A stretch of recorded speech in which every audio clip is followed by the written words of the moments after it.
Selectmen's meeting out of recess. Second. Any discussion? All those in favor say aye. Aye. Motion carries. We'll call the Finance Committee meeting to order. We'll call the school committee meeting to order.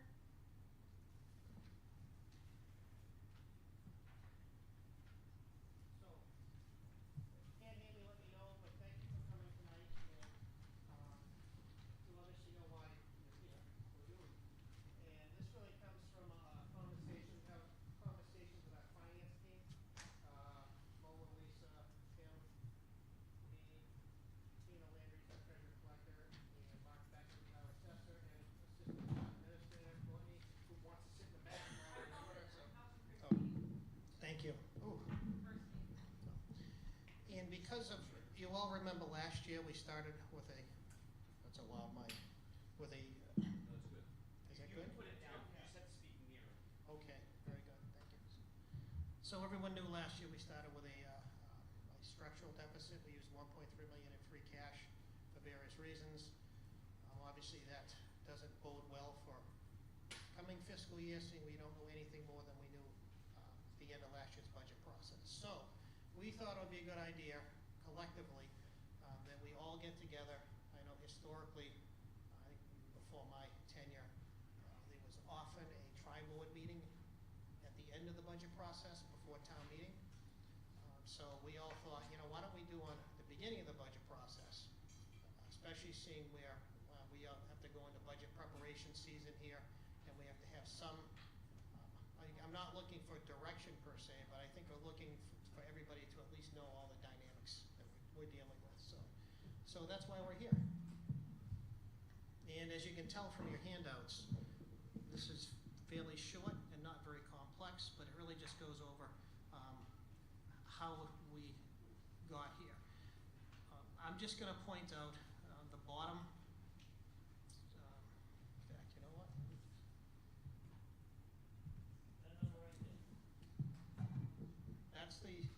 That's the structural deficit that we're anticipating this at the beginning of this coming fiscal year. And where does that number come from? And we're showing you this just so that we all have some basic understanding and have some general consensus on the state of the state. And what I'm going to show you is the consensus of our finance team as to the state of the state. So you can see the 2.3, almost $2.4 million deficit that we're currently projecting, and that is based upon these assumptions. Obviously using a full 2.5% levy. We're using a new growth figure of approximately $300,000, which is fairly consistent with our average for over several years now. We're using $900,000 state aid increase. That's, again, historically, that's a fairly good average. I see Tim nodding his head back there. 2 years ago, we had in excess of $2 million in new state aid, and that has dwindled. It actually fell off in 1 year in half. So the state giveth, the state taketh away, which is somewhat unfair because, you know, when the state gives you aid for education, you use it, so you build up your service base.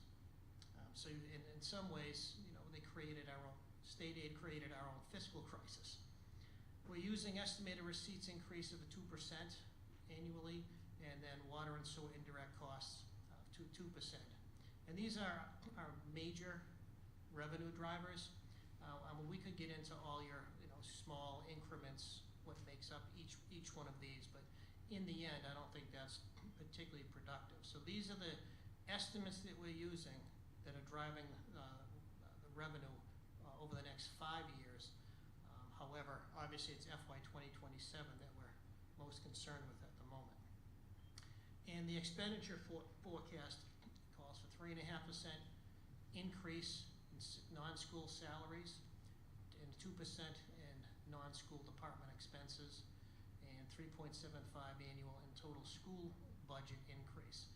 And, you know, why these numbers? Well, 3.5%, as most of you know, almost our entire town departments, unionized employees. Almost everybody, even department heads, are on a wage scale. Those wage scales are almost exclusively or entirely 2% steps.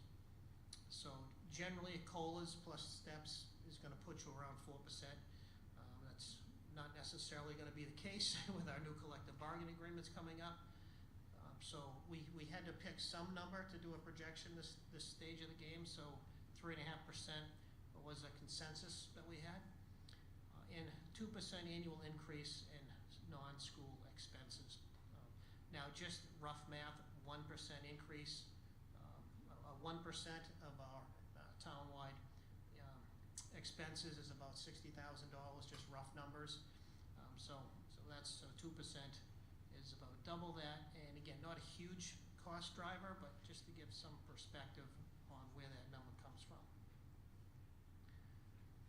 And our major drivers in the last couple of years, school transportation, that's been, as you know, a budget buster. This past year we used $1.3 million in free cash to balance our budget.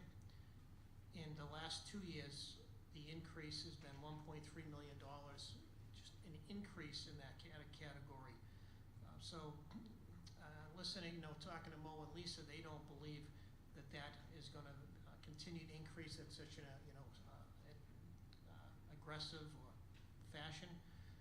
So 6.5% increase is healthy, but nothing like what we've seen in the last couple of years. So we're using 6.5% for 2027, and then after that, for the rest of the projection, 5%. Bay path assessment, once again, that hasn't been dramatically increasing. Road improvements, the last couple of years, I think we started at 100, Tim, and then we went to 150. I think we went to 50, 100. Okay. We were supposed to go to 150, but settled at 125. And that's funding that just helps to complement the Chapter 90 funds that cities and towns get, which for I shouldn't say most, but a healthy number of cities and towns, that's all they use is Chapter 90 funds. So we've been trying to complement that the last few years. Using snow and ice salary expense at $250,000, that's what it is right now.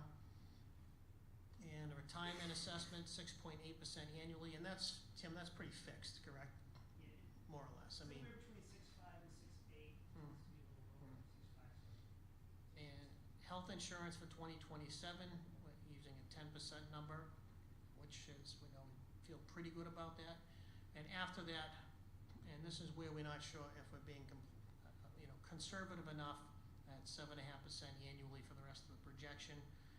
We can have a conversation for a month, and I'll come up with different scenarios on that number. But for FY 2027, from what we are aware, 10% is a reasonable projection to use. Property liability insurance, fairly modest increase by insurance standards these days, and our state and county charges at 9% annually. The key is only to demonstrate that we have made consensus projections among the finance team. These are the drivers for our FY 2027 budget and beyond.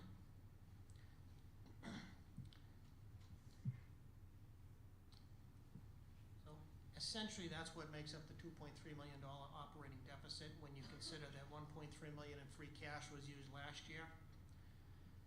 So the options we have for starting a budget process. We can prepare a budget that reflects current and future needs, which is what we generally do. And I think we all feel there's some obligation to let department heads, vouch for their departments. They have a responsibility to do so. We understand that, and plus, I think we learn a lot along the way by having that process, rather than just say, "Hey, cut your budget 3%." That's not. I don't think that's fair, and I don't think we learn enough by just taking that approach. We could prepare a budget that includes the use of further reserves, like we did this past year, or we could prepare a budget consistent with the projected FY 27 deficit. And a note to that, as you can see, 0% increase from the current year's budget would still require reductions of $1 million. So that's what happens when you have reasonable projections and you're losing $1.3 million in revenue that we used last year. A modest state increase in local aid in Chapter 78. Now, I don't want to talk all night. In fact, I was told that if this goes more than an hour, it's my fault. And so I'm going to try not to be that person. But I would invite Tim, Mo, and Lisa to give us your thoughts on.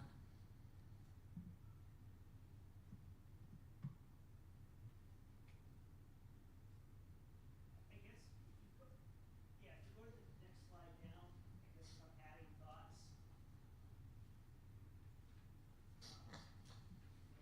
Rick's kind of focusing on 2027, but I think everybody here should be focusing on the longer term picture as well. And understanding that without some additional revenue source, this is a reoccurring, every year, in theory and perpetuity. Hopefully, as you get closer to 2027 and the subsequent years, that deficit will narrow when we get a little bit closer. But I would say there's not a lot of easy decisions left. I can say in the town and shared cost budget, and I talked to Mo and Lisa, I believe they can say the same thing about the school. These become very difficult decisions from this point on. We've been fortunate. Rick alluded to, I think for 24 and 25, we had our state aid was about $2.2 million increase year over year, but that didn't seem to hold. And I think last year was about 1.3, but if you go back about 10-year historic, it's about 900,000, with 1 year in that period being about a $56,000 or $60,000 increase. So it's possible the $900,000 might not even be that, but hopefully it will be that, maybe a little bit more based on recent trends. And the last those years that Tim mentioned, last year we get a certain amount of money, and then on our cherry sheet, and then there is offsets and charges against those revenues. So I think the last couple of years, I think the total amount of new state revenue available was like $800,000 range. So despite you might see a number 900,000, but whatever the number is, you can pretty much deduct something from that. I know that can be a little bit of makes you a little angry when you see such a modest number and then find out that your charges against that have gone up, and so you're actually starting off much worse than you thought you were. One of the this past year when we decided to use some reserves, there was a couple of reasons why, and primarily because we didn't have a lot of information about what to expect and going down the road with regard to state aid. As Tim mentioned a couple of years ago, we got some a fairly substantial increase for 2 years in a row, and in the town's wisdom, it put a lot of that money away. I mean, it could have easily found uses for it, but that's why we have such a healthy stabilization fund, is because the town made some good decisions. And again, it would have been very, very easy for any and all department to justify, particularly the school department, with the pressures from pressure of special education. And as people know that we do have some staffing deficiencies, particularly in the police department. The point is we could have easily justified the use of funds that we all decided collectively to put in the bank for the rainy day. And I think last year we pretty much concurred that, well, it's the rainy day. So if you're not going to use your rainy day money when it's raining, well, what's the point? We're just keeping money in the bank. Well, kids don't get serviced, but we've got a real healthy fund balance. That's not the point. So in light of the fact that we weren't sure about what the future state aid was gonna be. We were effectively buying some time by closing the gap last year, which was still very difficult to do. And I know the school department in particular had to make some tough decisions, even using the reserves we used. So at the moment, we haven't heard anything that can be of assistance to us in planning and getting into this year's budget process.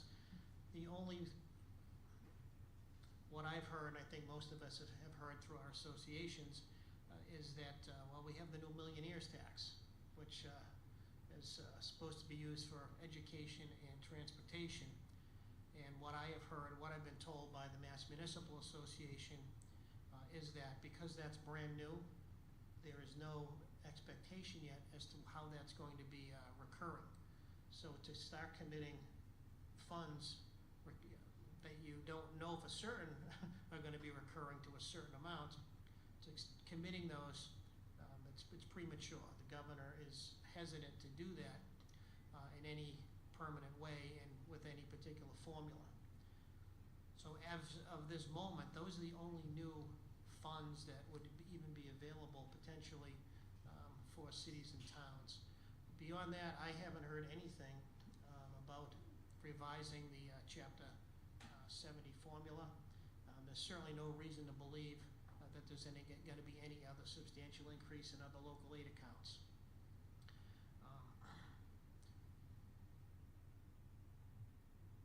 Mo?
compelled, I thought you were looking to. Just out of curiosity, first of all, is the health insurance increase enough? I mean, this past year, we saw a lot of municipalities in this area get higher increases than Webster had in health insurance. So is the 10% too conservative?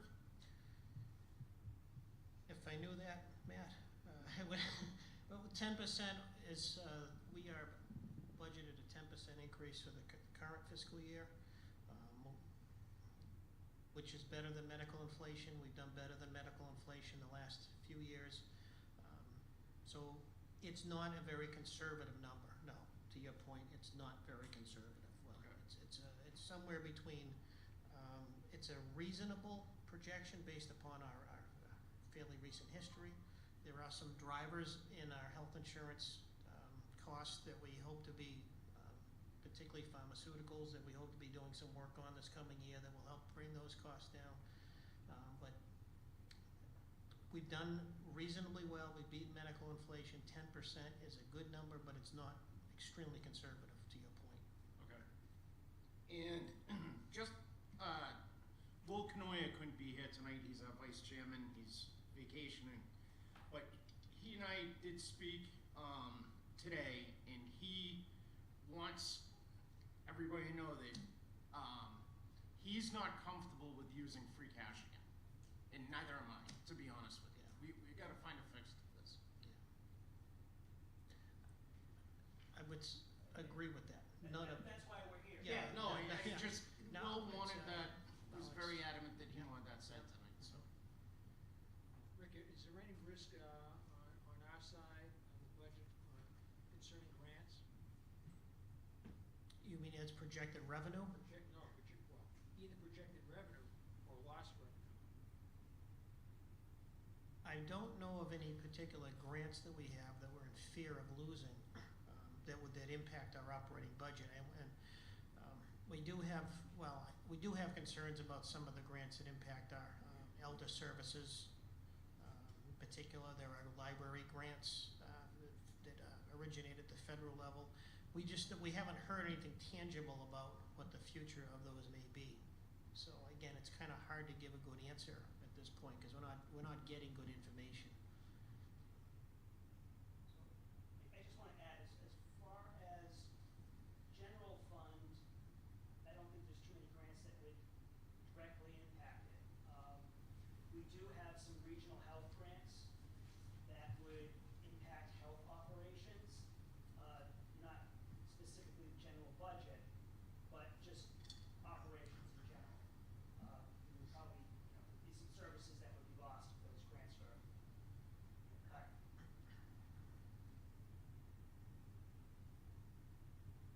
One of the goals that I had was to at least have some people have an understanding, or if you have any questions about any of these major drivers, let's have a conversation about them. I know this ain't rocket science, okay? It's not like there's that many.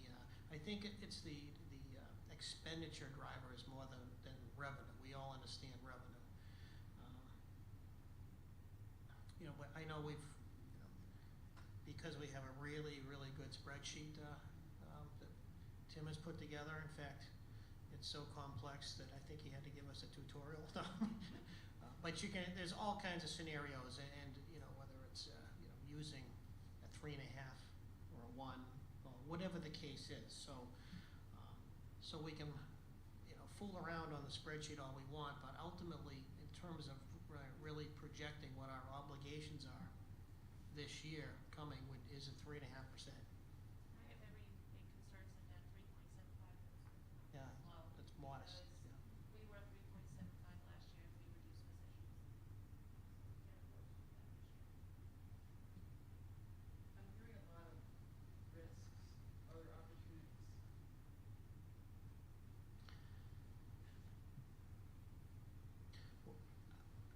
I don't see any on the horizon, and the reason for that is that most of a significant portion of what we do in government is comply with state and federal requirements.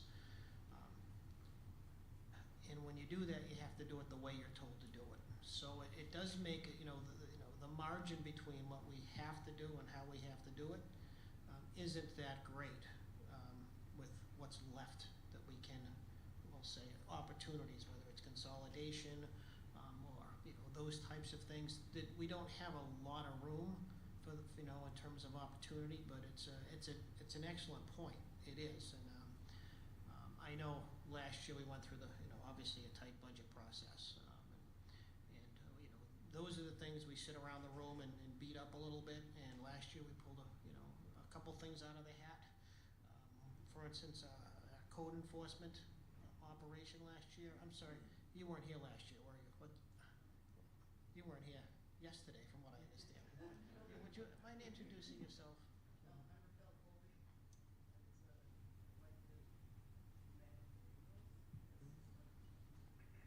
Welcome. So, last year, we actually took advantage of an opportunity to create a code enforcement department under one self-funding fund. And for a couple of reasons. Number one, the major reason is because there was a lot of inspectional work that we weren't able to get done with the staffing. So by making it more of a self-funded, driven function all around, health, building inspection, other inspectional services, we were able to, be able to segregate those funds in order to get inspections done and do the ones that we haven't been doing. And those all generate some revenue and allow us to fulfill our requirements under the law to do certain inspections. So that was an opportunity last year that we did take advantage of. I think it was a rather substantial one. I don't think you'll see a lot of towns with inspectional departments that's set up the way we are in this size government. So last year we did find an opportunity in there. As of the moment, I'm looking at Courtney and Tim. Nothing's coming to mind at the moment. But last year we were able to deal with something that was a lingering problem in a positive way. At this moment, that has not presented itself, but obviously we're always looking for such opportunities. And then the model bill, I'm hearing that some of these things we're saying are probably too low. Is what you're saying? I'm concerned about a couple of things. Yeah, and so, are there different scenarios in the model? How can this model? And are we factoring that in to say, like, we believe, like, we're gonna come close to this model, but if we're 5% off, this is what the impact is gonna be, because it seems like no matter what you're doing, we're in a deficit position, so we Yes. kind of have to know what that deficit is to figure out how we're gonna deal with it. And it seems like there's a lot of risk associated with this model right now. I don't disagree. Yes, I mean, we're using, again, it's what month we're projecting, really out through the end of next June. So when you do that, obviously you're working with a lot of uncertainty to begin with. So like with any projection, you're just, giving it your best guess based on history. But again, to Monique's, concern, that's modest. That's modest. There's no question about it. I mean, the overall town departments, expenses, and salaries, that's modest. Now, if we were going to, we could easily, look at, okay, well, let's look at put in a 5% increase on the school side. Well, that's fine, but your 2.3 million, becomes 2.7 million, or whatever that number is. So you have to have some model, and to start with. And but again, that's exactly the point that I'm glad you raised is, these are the assumptions, and are people comfortable with these assumptions? Are they not comfortable? Should we be looking at other? Should we be looking at a model that has a 5% increase in school expenditures, and 4.5% in our non-union salaries? In our non-school salaries. Again, these are the drivers we see, but they are, you know, they're just estimates, and they're not conservative. They're fairly modest, no question about it. So I'm just curious, is there like a, you know, side-by-side that tells us what the estimate was last year versus what the estimate is this year, so we can kind of see what that risk is? Because right now everyone's seeing, you know, that number, so I don't really know what last year's risk was. Yeah, the fiscal year, the current budget is, you know, your left column, FY '26, so that would be your comparable for FY 2027, beginning of the budget process. Tim, go ahead, yes, sir. So to answer your question specifically, we don't have that dynamic budget where we can see, you know, the numbers side by side. We can change the numbers, you know, and print them or PDF them or whatever. So it is dynamic enough where we can change budget and look to see. The estimates that we're using are estimates that we've talked about for really since last, you know, since May, when we sat around maybe 2 or 3 times, most recently last week, where we went through the major assumptions, and that's where we all felt comfortable, at least at that time. But you're right, they are going to change. But, you know, the kind of best that we felt to start to present here. With regards to your question, when we did the 5-year projection a year earlier, the FY '27 deficit looked to be about $936,000 compared to $2.4 million. The main driver of that is school transportation, the significant increase, and the health insurance. We've been budgeting health insurance increases at around 5% for the last 4 or 5 years, which kind of goes to why we're beating medical inflation that we know of other communities that are hitting with high teens to 20% increases versus us at 10. So, you know, we're lucky to be at 10. That's was kind of planned. The finance team knew we were trying to be consistent for a couple of years. And finally, you know, the claims activities really jumped. So I think that addresses most of the questions. But if you go back and the slide that had sort of the, you know, 3.75, I think was education. I just wondered if, what was it last year? It was 3.75, and it historically, it's been somewhere between 3.5 to 4%. That was the average. Is the average, yeah. It's the average. Okay, okay. So I was trying to figure out where we got that from, and does it vary from last year's? Okay. So I have a question. Obviously, we're not gonna have an increase in our growth because there's not a lot of buildable area up there right now, or developments that are coming on the market.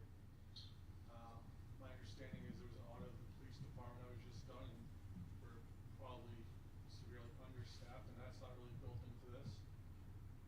None of us wanna use another $1.32 million of free cash, because we're just gonna deplete that, it's not gonna solve the 5-year problem we have up there. I mean, are we sitting here now just hemming and hawing around the fact that we're gonna have to do an override, and do we really think there's an appetite in this community right now for an override? I mean, Oxford went with 2 different overrides, they kinda went with a menu formula, they all failed, from my understanding. If we don't have new revenue sources coming in, are we just banking on hoping that we put a ballot initiative in front of May and hope that's gonna pass?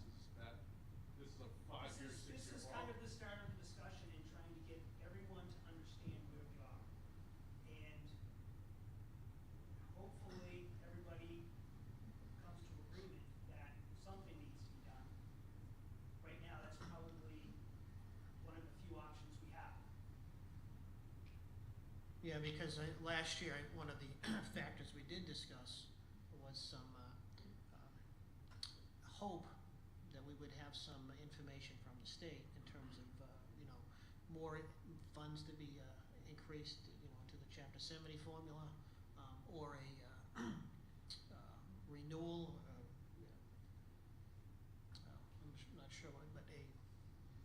they would study and perhaps come out with a new formula that would be that would benefit Webster more, or again, the so-called millionaire's tax. So it was a matter of, okay, well, maybe there are other revenue sources that could come our way, that aren't from the tax levy. I don't think that there's a lot of hope for us anymore. I mean, we kind of bought some time with our reserves, but I don't think it's reasonable to expect that this year there's going to be something dramatic happening with state aid that's going to, certainly nothing to the extent of 2.3 million or more. I also think to bring a clear picture, in addition to the taxpayers' burden that we're trying to analyze now, the water sewer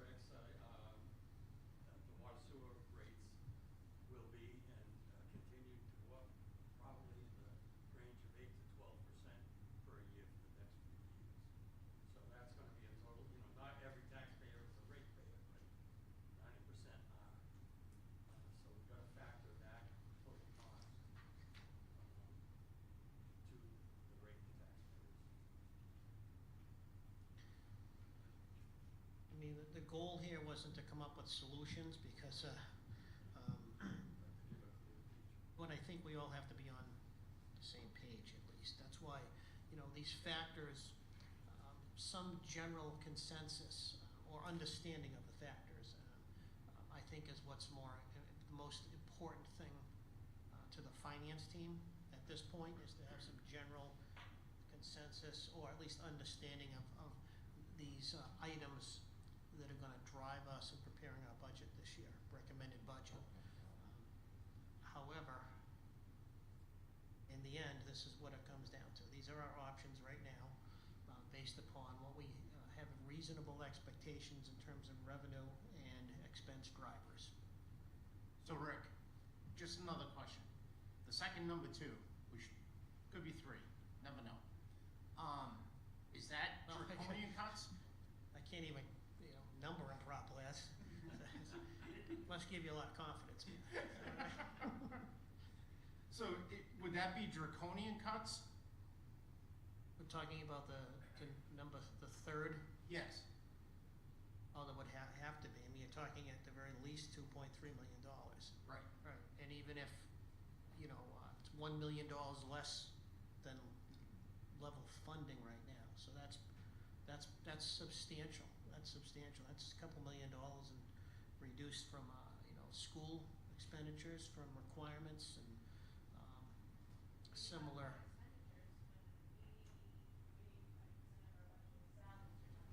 Yeah. Right. Right. No, Yeah. I understand. Yeah. I think it would be draconian because would be, we have so many fixed costs in Right. this budget. No, that's the key point. We're talking draconian, no question about it. Now, that doesn't mean, once again, we couldn't do a combination of, of some reserves and reductions. I mean, it doesn't have to be all or nothing. But what are you going to cut? Matt, I don't know what to tell you right now. Right. I don't know what That's, to tell you. We went through this I look exercise at last year. this Yeah. budget and we're bare minimum on everything. If we start doing that right now, taking a look at the future budgets after this year coming up, we can't use that money right now and not have it in the future. Yeah, that's right, exactly. And every time you use, one-time money, well, you're compounding your problem. I mean, just the basic numbers. Last year, we used $1.3 million in reserves. This year, we're about a $2.4 million gap. So the relationship between those numbers are obviously clear. So it's going to keep compounding. But as I said, whether or not we're looking at combinations of what we're talking about, whether it's, using an additional, a similar amount of free cash as last year, a combination of cuts and one-time funds. That's not a recommendation. I'm just telling you that there may be some, but even that is going to cost some significant reductions. elections, even Right. doing that. So that's not a solution. No. Last year, we kicked the can down the road. We knew we were doing it. It wasn't like this just came across. We knew we were doing it. I think we did it for the right reasons. This year, how far can you kick it down the road? Unless you have some reasonable expectation that it's going to change. Now, if we went for a 2.5 override, how much would you need? Boy, that's a little premature for, I think. Well, if we do it, we're gonna do it once. I mean, we're not gonna be able to, Well, I think it's premature for us to give you a number because, you know, a number would be obviously overcoming the structural gap. That's the first piece. And then having some reasonable budget figure going into the next fiscal year. And then some sort of projection as to the increases the next couple of years, because obviously you don't look for an override just to barely scrape by for a year. Right. You do it to, hopefully to deal with your structural gap for some time into the future. And Rick, I think it's fair to say that you're gonna start looking down that line, that there are some needs that need to be discussed that are in that structure. I would, absolutely. sure. I mean, I know police department is really that comes to the top of our list. That's what I was thinking. You're right, I mean, I think we're, otherwise, like anything, you can trim, but I think from a staffing standpoint, that's our number one issue. I think it's also important, wherever you draw that line, you need to know what doesn't make it. And it's gonna be communicated to people.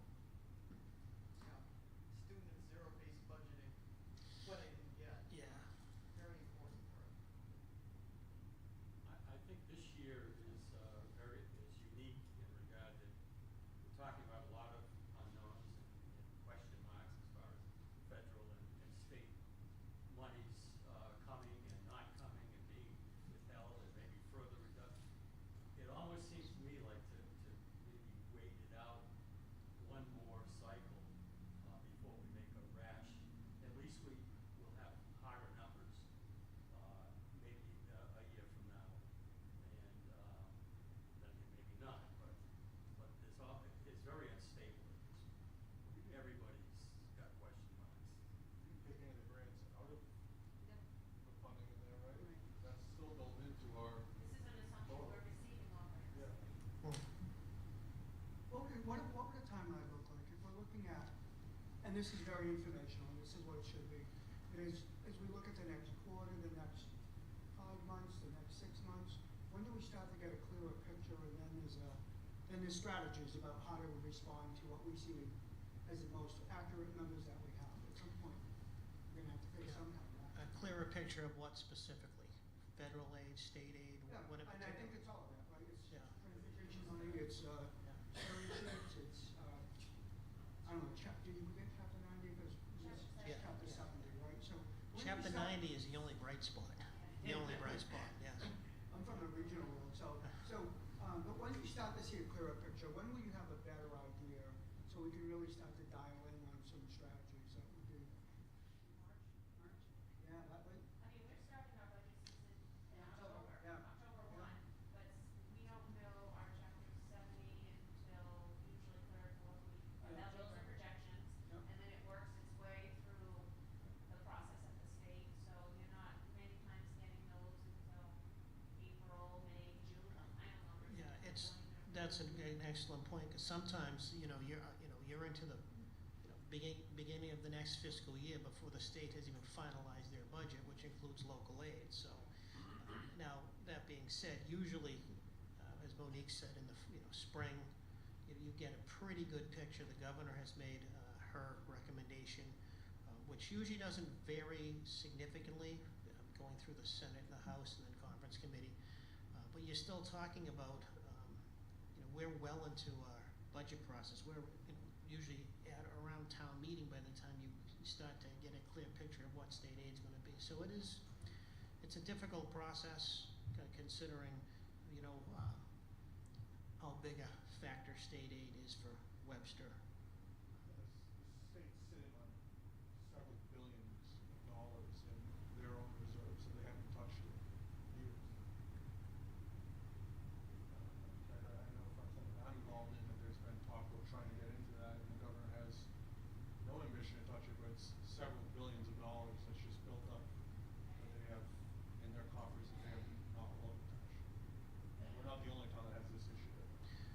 No, no, in fact, again, it certainly wasn't my intent to talk about, the word override, but you did bring it up. The kind of an unprecedented amount of overrides that are being proposed all over the Commonwealth the last 2 years. I'm told, I haven't done the math, but almost since the inception of Proposition 2.5, there hasn't been this many override requests around the state. So it's not just us. You're right. It's going around, and it's a lot of these things have caught up to us, caught up to everybody. Special education, the squeezing of local aid over a period of time, and the fact that, as I said, a major part of what all of us do is comply with state laws, federal laws, and regulations. And as those continue to build and grow and become more and more expensive, the funds don't follow it, which was the way it was supposed to be in 1982, I believe, when Proposition 2.5 was passed. Am I whining again, Mr. Chairman? So again, I think the goal here was to make sure everybody was aware of these factors, and I'm glad we had a conversation about some of these factors. That's kind of what we were hoping to have. And again, we're not looking for anybody or a consensus on whether we want to do 1, 2, and 2, or 1, 2, and the thing after 2. But these are the options we're looking at right now, without an influx of revenue. And that's obviously a massive policy decision for all of you. So internally, when do we pick one of these options?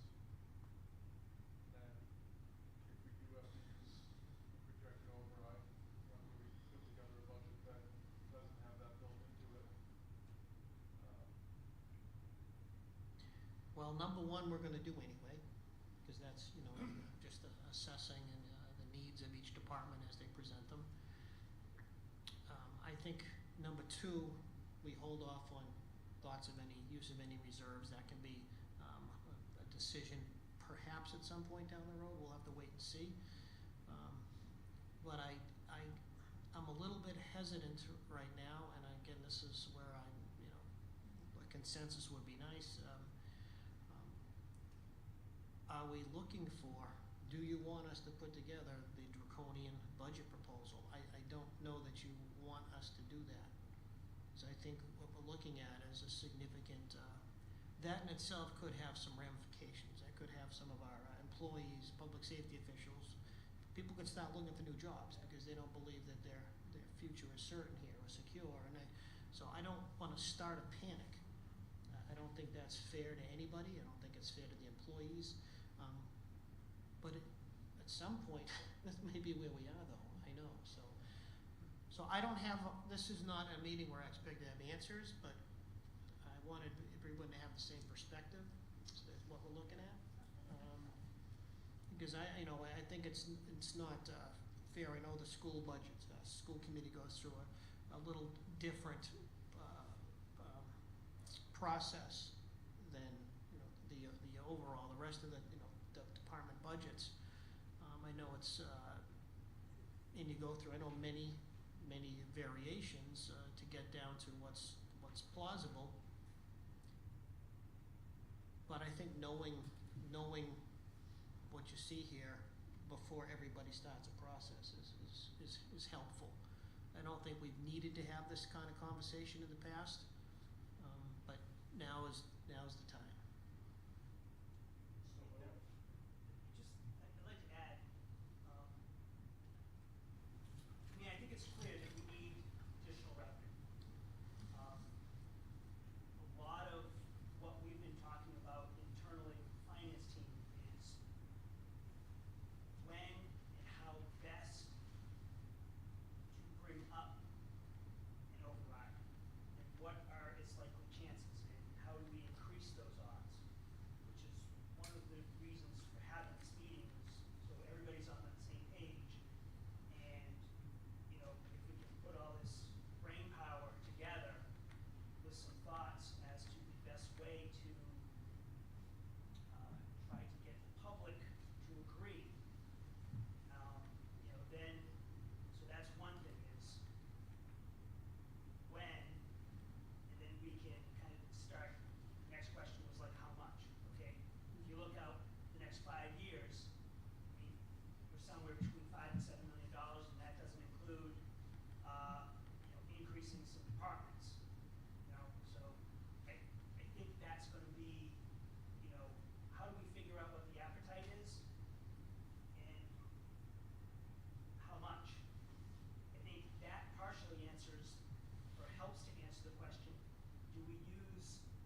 some free cash again to maybe bridge if we say, well, we need another year to really make an override pass. Okay, using some free cash might make sense in that scenario. Again, demonstrating that there's definitely a need for additional revenue. At least I think that's been some of the discussion. Right. And, you know, from finance team perspective, you know, we had been, you know, Rick alluded to earlier, we were planning that this was coming. So there were certain revenues that we budgeted primarily interest income, which has been one of the drivers for the town to have the amount of free cash that it's had the last couple of years. Because we've been having higher cash balances for a few years. It was because of federal grant money, COVID money. But more recently, it's mostly because of the high school renovation. So that's what's been kind of driving these increased balances of free cash and not using it, knowing that we can use some of this to carry us if we need to. Now we've got to kind of figure out, do we need to? Because if we're, you know, it's one of those things, if we don't, if an override doesn't pass, you know, at that point, we can use free cash, but we're just pushing out potential reductions to the next year. So, you know, I think if we can get some momentum, it makes more sense in that scenario to use free cash if we're trying to give ourselves some more time. But I think a little bit of getting that momentum, and we just did this school building project, right? We initially failed and we had to really do a hard push to get people to come up to town meeting to vote for it. It's not gonna have an appetite to do an override. I mean, I think we all can agree with that. The only way of getting there is to really start pushing for it as soon as possible. And I think the only way you can really push on that is unfortunately to figure out what number 3 looks like and go to people, go to the senior center, go to these groups that are going to have a very difficult time, you know, absorbing this and say, unfortunately, this is what we're looking at. I understand we don't want to put it into a panic, but we don't harp on, this is what happens if we don't do anything. How are we going to promote an override? And I'm hoping if we have to go that route, that it's one big number and we're not gonna break it out into different categories, because I think if we start saying, this passes and this doesn't pass, we're gonna start really having some resentment within the community. I don't think that's anything everyone wants, but No. even if we use free cash, like you said, we're kicking that down to next year, that delta is larger. And we don't know how that's gonna project out over the 5 years, you know, subsequent after that.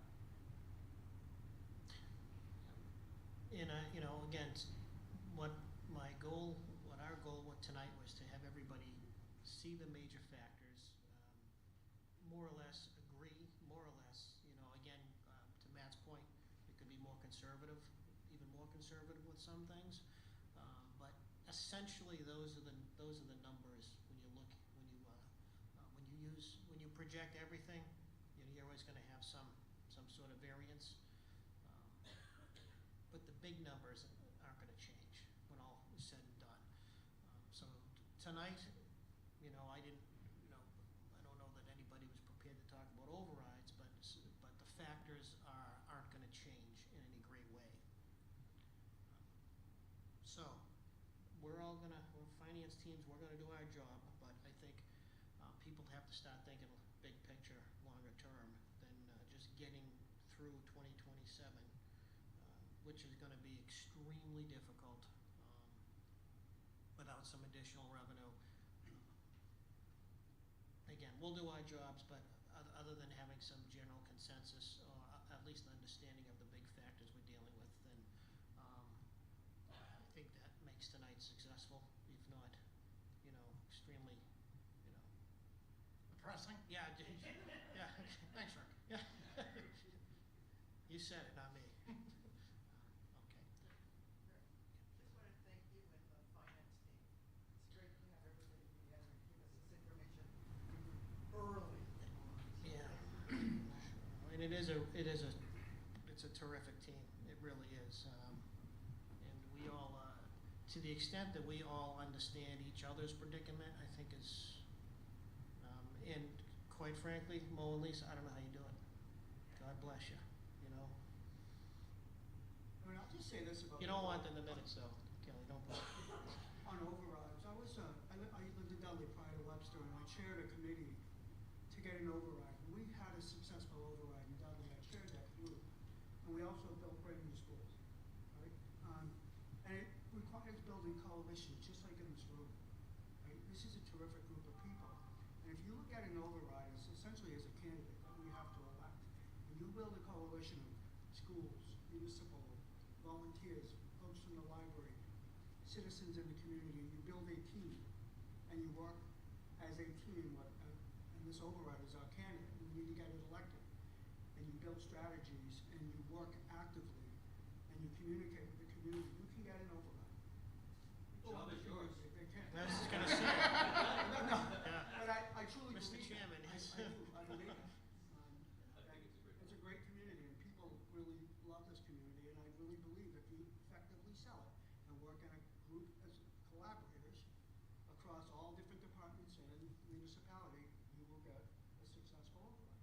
If it's thought out well, if the number is correct, and it's sold correctly. That's what you have to do. Another item I'd love to see folks working together on is increasing the commercial tax base. I think there's a lot of opportunity there. Our taxpayers have been big supporters of our schools and our departments, and I can't express my gratitude enough for that. I do believe we need to do something differently in order to fund our essential functions.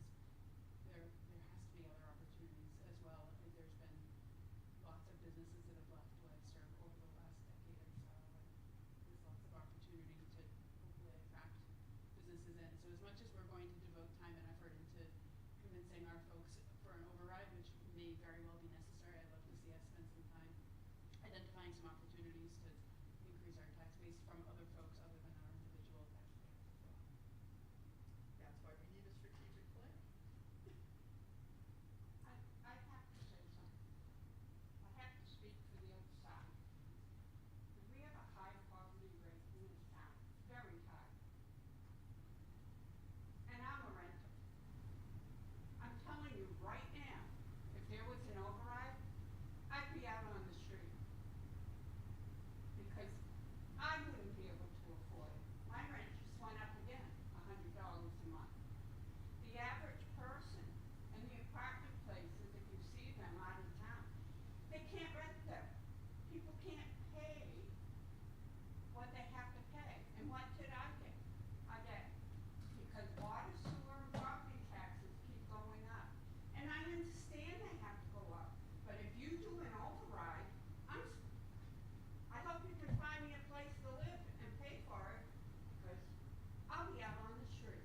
I am one of those people, and we have to think of them and think of more creative ways that we can find this money, other than an override.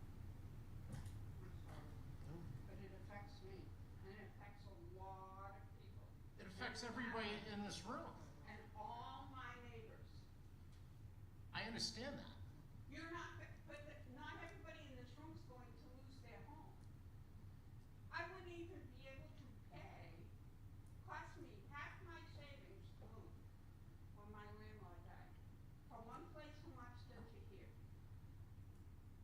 And I don't have the money to move again and pay everything that's gone up, because obviously even utilities have gone up. And everybody has to deal with that. But we have to think about, and it's not just me, a large portion of this town that will lose their homes, literally lose their homes with an override. And I'm one of them. I think We you make should it, be able to be more, put all our heads together and find a way to do this. I think you make a good point, and I think that's a consideration that's gonna have to be taken when we come up with a solution. But I think with the turnout we had tonight, I think we have a strong body that can put together a good solution that addresses all these issues. Exactly. If I might add, I think we need to get our legislators at the table with us, right? I think Mr. Adamop was brought up what we have in the coffers at the state. I think we need them working with us hand That's in a great hand and idea. advocating at the state level. Not just for our community, but for all the local communities who are in the same situation. We're gonna really need them, at the table, being a voice and a loud voice at the State House for us. Absolutely. I agree. And I think you said a lot of very important things. You did. The voice for many people. Yeah. You know. So that creativity of really looking at every different avenue, whether it be the state or other things, will, at a minimum, it will show our community the dedication that we have to exhausting all other options before we make that ask. I think that's incredibly important. Absolutely. And to communicate that along the way so people understand.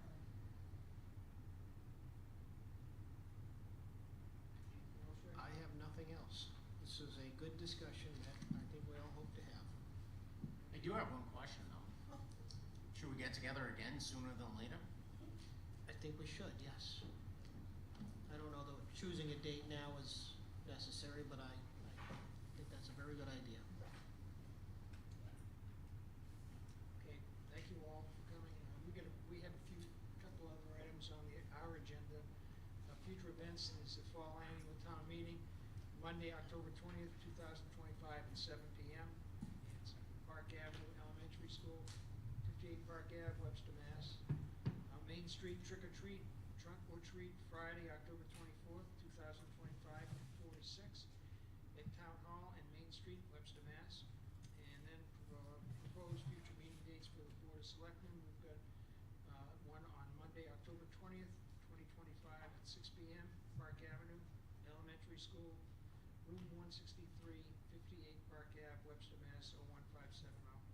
Anything else for future events? Yes, Mr. Chairman, while we have a captive audience, we want you to pay attention to the paintings on the wall. They are historical settings, and they are by a teacher who taught in the 50s and the 60s in Dudley, Norm Szymanski. And to add to the calendar, October 2nd, there will be a reception for the family, and there will be historical talks by a few people. John Razik, Richard Kagsall, Jeff Stefanik, and yours truly. So please spread the word and come. Okay, thank you. Can I have a motion to adjourn? Make a motion, we adjourn the meeting? Second. Any discussion? All those in favor say aye. Aye. Any opposed? Motion carries. Thank you. Thank you all for coming.